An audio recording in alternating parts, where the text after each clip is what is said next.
ಎಲ್ಲರೂ ಅಂತೂ ಬೆಲೆ ಬಾಳ್ತಕ್ಕಂಥ ದೃಷ್ಟಿಯಿಂದ ನೋಡ್ತಾರೆ. ಆದರೂ ಸೇವೆ ಫಸ್ಟು. ಇಲ್ಲ ಅಂದರೆ ಬುದ್ಧಿವಂತ ಯಾರು ಸೆನ್ಸಿಬಲ್ ಆಗಿರ್ತಾರೆ, ಅಂದರೆ ಯಾರು ಬುದ್ಧಿವಂತರಾಗಿರ್ತಾರೆ ಅವರು ಫಸ್ಟು. ಆದರೂ ಇಲ್ಲಿ ಬೇಕಾಗಿರೋದು ಏನಂದರೆ ಇಬ್ಬರಿಗೆ ಅವ್ರವ್ರದ್ದೇ ವಿಶೇಷತೆಗಳಿದೆ. ಅಂದರೆ ಯಾರು ಸೇವಾದಾರಿ ಆಗಿರ್ತಾರೆ ಅವ್ರದ್ದೇ ವಿಶೇಷತೆ ಬೇರೆ ಇದೆ, ಯಾರು ಬುದ್ಧಿವಂತರಾಗಿರ್ತಾರೆ ಅವ್ರದ್ದೇ ವಿಶೇಷತೆಯೂ ಸಹ ಬೇರೆ ಇದೆ.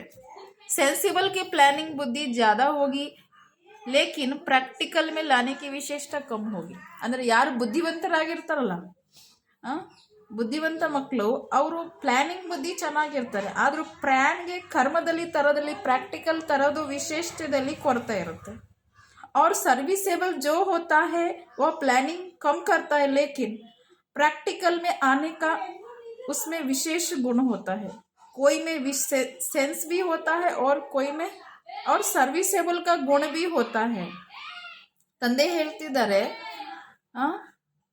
ಕೆಲವರು ಪ್ಲಾನಿಂಗ್ ಬುದ್ಧಿ ಜಾಸ್ತಿ ಇರ್ತಾರೆ, ಆದರೂ ಕರ್ಮದಲ್ಲಿ ತರೋದಲ್ಲಿ ಪ್ರಾಕ್ಟಿಕಲ್ ವಿಶೇಷತೆ ಕಡಿಮೆ ಇರುತ್ತೆ. ಯಾರು ಸರ್ವಿಸೇಬಲ್ ಅರ್ಥಾತ್ ಸೇವಾದಾರಿ ಆಗಿರ್ತಾರೆ ಅವರು ಪ್ಲಾನಿಂಗ್ ಕಡಿಮೆ ಮಾಡ್ತಾರೆ, ಆದರೂ ಕರ್ಮದಲ್ಲಿ ತರೋದು ಪ್ರಾಕ್ಟಿಕಲ್ ಕರ್ಮದಲ್ಲಿ ಬರೋದ್ರಲ್ಲಿ ವಿಶೇಷವಾದ ಗುಣ ಇರುತ್ತೆ ಅವ್ರಿಗೆ. ಅಂದರೆ ಆಲೋಚನೆ ಕಡಿಮೆ ಮಾಡೋದು, ಜಾಸ್ತಿ ಕೆಲಸ ಮಾಡೋದು ಅರ್ಥಾತ್ ಸೇವೆ ಮಾಡೋದು. ಕೆಲವರು ಸೆನ್ಸ್ ಇರುತ್ತೆ ಅರ್ಥಾತ್ ಬುದ್ಧಿ ಇರುತ್ತೆ, ಆದರೂ ಸರ್ವಿಸೇಬಲ್ ಗುಣನೂ ಸಹ ಇರುತ್ತೆ, ಸೇವೆ ಮಾಡೋದು ಗುಣನೂ ಇರುತ್ತೆ. इस स्थापना के कार्य में दोनों की आवश्यकता है. ಈ ಸ್ಥಾಪನೆಯ ಕಾರ್ಯದಲ್ಲಿ ಬುದ್ಧಿ ಅವಶ್ಯಕತೆಯೂ ಸಹ ಇದೆ ಮತ್ತು ಸೇವೆದಾರಿ ಅರ್ಥಾತ್ ಜಾಸ್ತಿ ಸೇವೆ ಮಾಡೋದು ಅವಶ್ಯಕತೆ. ಕರ್ಮದಲ್ಲಿ ತರೋದು ಪ್ರಾಕ್ಟಿಕಲ್ ಕರ್ಮದಲ್ಲಿ ತರೋದೂ ಸಹ ಖಂಡಿತ ಬೇಕಾಗಿರುತ್ತೆ. उसका संकल्प प्लान जो चलता है उससे भविष्य बनता है, उसका कर्म से बनता है. अधिक प्रभाव इसका ही है. ತಂದೆ ಹೇಳ್ತಿದ್ದಾರೆ, ಯಾರ್ದು ಸಂಕಲ್ಪ ನಡೆಯುತ್ತೆ ಪ್ಲ್ಯಾನ್ ನಡೆಯುತ್ತೆ ಅದನ್ನು ಸಹ ಭವಿಷ್ಯ ರೆಡಿ ಮಾಡುತ್ತೆ. ಮತ್ತು ಯಾರು ಕರ್ಮದಲ್ಲಿ ತಂದಿರ್ತಾರೆ ಕರ್ಮದಲ್ಲಿ ತಂದು ಪ್ರಾಕ್ಟಿಕಲಿ ಕರ್ಮ ಮಾಡಿರ್ತಾರೆ ಸೇವೆ ಮಾಡಿರ್ತಾರೆ ಅದರದ ಪ್ರಭಾವ ಇವ್ರಕ್ಕಿಂತ ಜಾಸ್ತಿ ಇರುತ್ತೆ. ಅಂದರೆ ಯಾರು ಕರ್ಮದಲ್ಲಿ ಬಂದಿರ್ತಾರೆ ಇವ್ರದ್ದು ಪ್ರಭಾವನೂ ಇರುತ್ತೆ. ಮತ್ತು ಸಫಲತಾ ಮೂರ್ತಿನೂ ಸಹ ಆಗಿರ್ತಾರೆ. और सफलता मूर्ति कभी व्यक्ति स्थिति के आधार पर परिणाम निकलता है. ಮತ್ತೆ ಸಫಲತಾ ಮೂರ್ತಿ ಅಂದರೆ ಏನರ್ಥ? ಅವ್ಯಕ್ತಿ ಸ್ಥಿತಿ ಅಂದರೆ ಏನು? ಅವ್ಯಕ್ತಿ ಸ್ಥಿತಿ ಅಂದರೆ ಅವರು ಯೋಗದಲ್ಲಿ ಸಂಕಲ್ಪದ ಪ್ಲಾನಿಂಗ್ ಮಾಡಿದ್ರಲ್ಲ ಅದಕ್ಕೆ ಸಫಲತೆಯೂ ಸಹ ಅವ್ಯಕ್ತಿ ಸ್ಥಿತಿಯ ಆಧಾರ ಮೇಲೆ ಪರಿಣಾಮ ಬೀಳುತ್ತೆ. कोई का प्लान भी चलता है प्रैक्टिकल भी करते लेकिन सफलता कम है. ಕೆಲವರಿಗೆ ಪ್ಲಾನ್ ನಡೆಯುತ್ತೆ ಪ್ರಾಕ್ಟಿಕಲಿ ಕರ್ಮನೂ ಮಾಡ್ತಾರೆ, ಆದರೂ ಅದರದ ಸಫಲತೆ ಕಡಿಮೆ ಆಗಿರುತ್ತೆ. ಸರ್ವಿಸೇಬಲ್ हो सकते हैं लेकिन ಸಫಲತಾ ಮೂರ್ತಿ ಸಭಿ ನೈ हो सकते. ತಂದೆ ಹೇಳ್ತಿದ್ದಾರೆ ಸೇವಾಧಾರಿ ಅಂತೂ ಎಲ್ಲರೂ ಆಗ್ಬೋದು, ಆದರೂ ಸಫಲತಾ ಮೂರ್ತಿ ಅಂತೂ ಎಲ್ಲರೂ ಆಗಕ್ಕಾಗಲ್ಲ.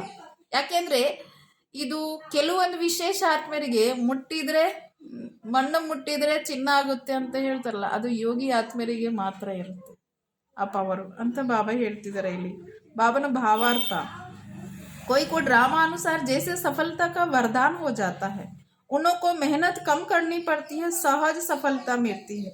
ಕೆಲವರಿಗೆ ನಾಟಕದ ಅನುಸಾರ ಸಫಲತೆಯ ವರನೇ ಸಿಕ್ಕಿರುತ್ತೆ, ವರನೇ ಪಡ್ಕೊಂಡಿರ್ತಾರೆ.